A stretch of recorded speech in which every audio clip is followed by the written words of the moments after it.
You are watching The Close on BNN Bloomberg. We are watching shares of Shopify under pressure. It's a record drop for the stock if we close at these levels, and really investors flinching at the forecast, because when you look at the results that they delivered, yes, there was a loss in the quarter related to its logistics divestment, but sales growth higher than expected, the value of goods on its platform higher than expected.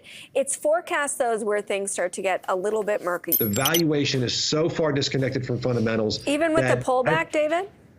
The pullback. I don't think the stock gets attractive until you get into the single digits. Oh my God. $10, I think, is closer to fair value. But somehow people are saying it does mean that the big beat and raise days are over for Harley and for Shopify. True or false? Yeah, that's totally false. I mean, the amount of growth drivers we have in this business are larger than we've ever had. Let's just talk about the quarter we just reported on, because, it's important. You're seeing the strongest version of Shopify, Jim, in our 20-year history. If you exclude logistics, we had 4 consecutive quarters of over 25% top-line growth. For Q1 alone, we had $2 billion of revenue. GMV, which again is a proxy for how our merchants are doing, was up 23% year on year to $60 billion in the quarter. And Shopify now powers over 10% of all U.S. e-commerce. This is Canadian Reuters story, and it says the company said on Wednesday it expected second quarter revenue to grow at a high teens percentage, disappointing investors who had seen average growth of about 26% over the past few quarters. Have you disappointed those who were looking for something like 26%?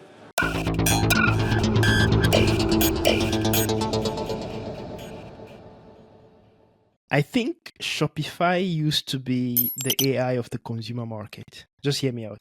During the COVID, their stock tripled and they went from $50 to $170. And of course, they lost a good amount of this at the end of 2022. But the stock has been trading around $70 to $90 in 2024. That's before their earning calls, where the stock just dropped 20% of their value in just a day, which is very surprising. I guess a day or today we are going to be talking about Shopify. I'm sure you've read through the earning calls. What's your overall view of this whole thing? I mean, I have the figures, we will dive into them, but what's your general thoughts on this? I think of the stock as an ETF itself, Okay. because the business, the Shopify CEO has basically made a lot of investment in some of their partners themselves, namely Affirm, Flexport, Klaviyo, which is one of their partners for email marketing. Based on that, I think the stock, I just stopped thinking of it just as Shopify. And I think of it as an ETF of adjacent e-commerce companies or businesses. What you're saying basically is that Shopify stock is basically an e-commerce ETF. More or less, yes. Okay, that's a funny take. So in terms of Affirm, what does Affirm do? I'm not familiar with them. So Affirm is a company which is creator of this trend called buy now, pay later. And basically what they do is if you have a credit card or you are trying to buy, or you don't have the money to buy a certain item, it can be a flight, it can be like something on Shopify or Amazon. They break down the payment in small payments. The 200 payment can be like a $50 payment per month, which you can pay over 4 months. Okay, I think that's the Klarna here. That is correct. Let's dive into the figures and then I'll give you what I think of this whole thing. All right. Share my screen. Okay, this is the first slide. And basically regarding Shopify, the whole thing that's happening is, or what we want to understand basically is why this stock is dropping and the value just, I think currently is selling at $50 something. So that's the main thing that you want to understand, why the investors are mad and if this is a good buy or not. So here on the left side, you see their gross merchandise value. And basically what this is, all the merchandise that's sold through Shopify. And this has grown really well between quarter 1 2023 to quarter 1 2024. The growth is 23%. So it went from 50 billion to nearly 61 billion, which is quite good. And this was, mainly driven by a growth in sales of current merchant that they have. They've been expanding their business geographically, so basically in Europe, Middle East, and etc. And also they've been expanding in terms of not geographically, but in terms of vector or business sector, you can say, because they are moving into like large retailers now with their offline business, and that grew really, really well as well. And on the right side, what you see here is their revenue. So revenue quarter 1 2023 comparing to quarter 1 2024. And again, what what happened in the gross merchandise value is shown here, a growth of 23%. And they have two solutions basically. So they have the subscriptions, basically the subscription services that they sell to people, such as the website building, product management, and customer support, etc., etc. And that grew by 34%. And then they have the merchant solution as well that grew by 20%. And the revenue is basically dominated by their merchant solution, which is quite big.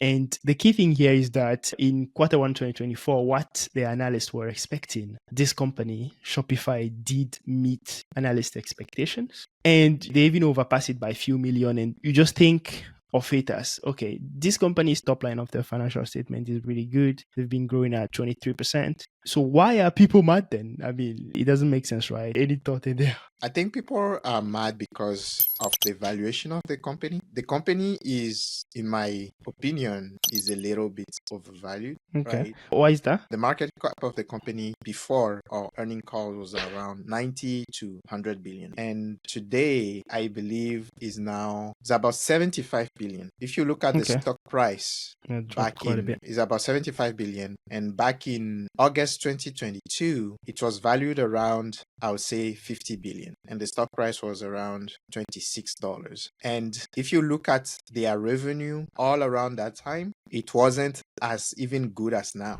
Basically, that's why I was calling them the AI of the consumer market, because this whole high stock price is being driven by what everybody expected the e-commerce to be and how that was going to revolutionize all the sectors and everything that consumers do. And that did change the way we buy stuff. But I mean, it accelerated the way we buy stuff. But what happened is that at the end of COVID, some people went back to the old way of buying stuff. That really impacted all the e-commerce focused business. So I think that's the main thing. But yeah, I will come back to your valuation. In terms of the profit, their gross profit, we can see the gross profit in value on the left and then in percentage on the right. And again, what you see here is that the gross profits between year on year, Q1 grew by 33%, grew higher than the revenue, meaning they are making quite good money. And then the subscription that I explained before grew by 40%, and the merchant grew by nearly 30%. And what you see here is the subscription, which is the smallest or the smaller part of their revenue, is being driving a lot of nearly like 43% of their gross profit. While in terms of revenue, it represent only like 27%, which is something really astonishing. And for me, just seeing these figures, if I were part of Shopify, I would just focus on this subscription thing and just leave the merchant, which is basically all the revenue they get from processing people's payments, right? And again, this as well met analyst projection. And again, you ask yourself, where's the problem with the investors? And this brings us to the net cash, which is basically the bottom line of the cash flow statement, where you see the amount of money that the company generates at the end of the year or at the end of the period. If you compare Q1 2023 to Q1 2024, they've generated quite a lot of money this quarter, 210 billion, which is a lot of money. And again, it goes back to the same question that I've been asking before. And here, really, this slide basically is about their outlook. So the outlook is the whole problem, to be honest with you. And that's why investors stock owners are going mad and are selling the stock. So here you can see on the left side, the revenue Q2 2023 and then Q2 2024. So basically what they are saying is that we are expecting our revenue between 16 to 19%. But in the past quarters, the revenue has been growing at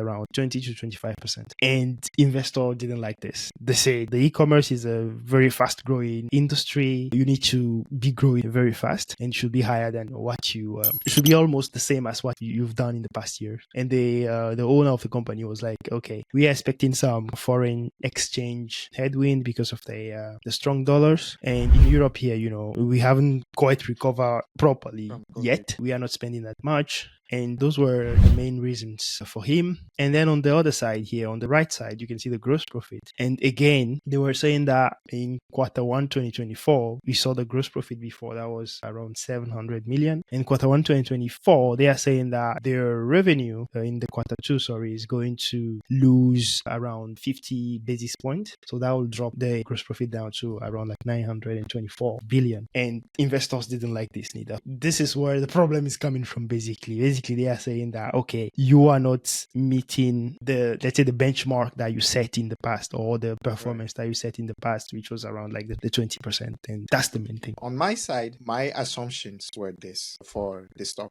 going down. One is the sale of their logistic business to Flexport. This logistic business was making them lose money. So by selling this business, they basically reduce the operating costs that the business was incurring on the logistic business was incurring in the business. That is not a good sign for investors, because you spend so much money investing in this part of the business and it turns out it's just a money losing strategy. The good thing about it on my side is that if you wanted to invest in a private company like Flexport, Shopify basically sold the logistic business for 13% of Flexport. That's the good thing, but investors don't care about that right now. They care about how much money is coming in. On the other side, Amazon actually beats expectation on their e-commerce revenue. If Amazon is beating expectations and Shopify is only meeting expectation, that's not a good sign. Basically, what that means is that Amazon is eating Shopify's lunch more than it used to. That's not a good sign. Another thing is that if you look at some of these, just the general sentiment around the economy is that people who are below the, I would say, the line of what we would consider middle class are basically running out of money. And those people are not spending as much.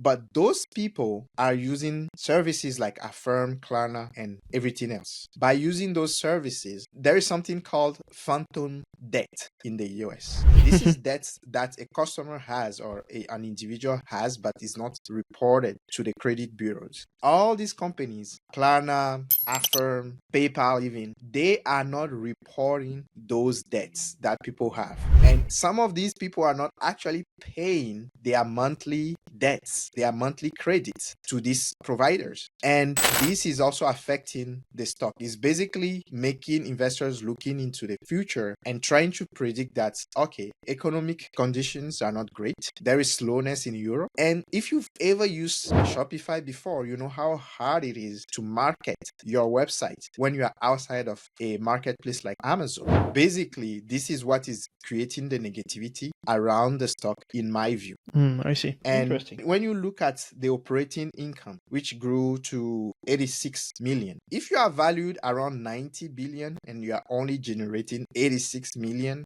some people are going to ask questions. But I would still say the stock is cheaper than another stock like Airbnb, which only generated 26 million of net income. I'll go through your point one by one and tell you what I think exactly. For me, I'll just go straight to the point. I think Shopify is still a very good buy, still a very good stock. That's no financial advice, but that's what I think of the company, because I love companies that are very focused on what they do. And I will say that in the past few years, they've been a little bit distracted by trying to do logistics, by spending money on those things and buying the made an acquisition not too long ago in logistics. And I think selling all the logistics companies or related companies and then just focusing on their main or their core business is the best thing they can do. And as I showed you before on the previous slide regarding gross profit, you can see that their subscription is what's generating, the most money in terms of the revenue that it brings. Focusing on that and growing the amount of people that use their website on the daily basis is something really, really key into growing this business in the future. Just focus on that, leave the logistics, all the other things, and then you will perform really, really well. So that's the first thing that I really, really like about the company. And regarding the Amazon comment that you made regarding Amazon beating the expectation, you were saying the Amazon e-commerce, right? But Amazon, they have a logistic business as well, right? Everything is like intertwined, and I'm sure they have a lot of vertical integration advantages and all those things that will benefit their e-commerce side as well, so that the profit is a little bit better. And basically, Amazon has been focused on logistics for a very long time. Exactly. And it's not the same thing, because on top of logistics, they provide other subscription services around logistics that Shopify might not be able to provide. If you think about FBA, the Amazon FBA program and stuff like that. My whole point here is that Amazon does so many things, and that enable them to cut costs because of the scale as well. They have a huge economic of scale there. For all those things, comparing the two of them, for me, I would say that's a little bit unfair, but I totally get your point. And then finally, regarding the operating margin that you mentioned, these consumer businesses or these consumer related businesses can be influenced by like seasonality. I haven't dived into that too much, but I know that quarter one can be very different from quarter three, for example, depending on how people shop. And typically people tend to do more transaction around quarter four, all those celebrations time, and etc. etc. But overall, what I would say is that I think this is not a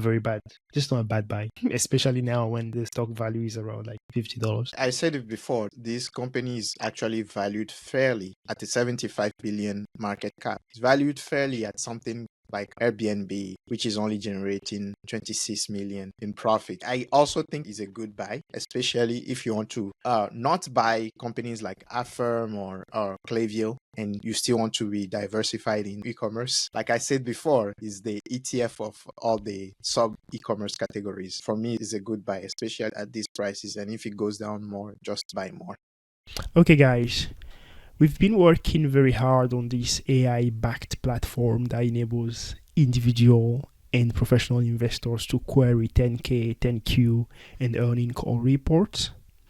And this platform is set to revolutionize the way you invest in stock, as it is going to enhance your efficiency thanks to the AI that will quickly process and analyze the vast amount of data in these financial reports, and also highlights the trends, enabling you to make a better decision regarding your investment.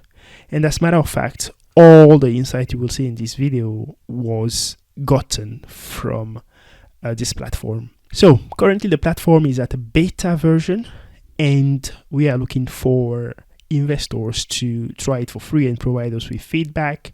So if you are interested, please subscribe to our Substack. The link is in the description, and thank you very much.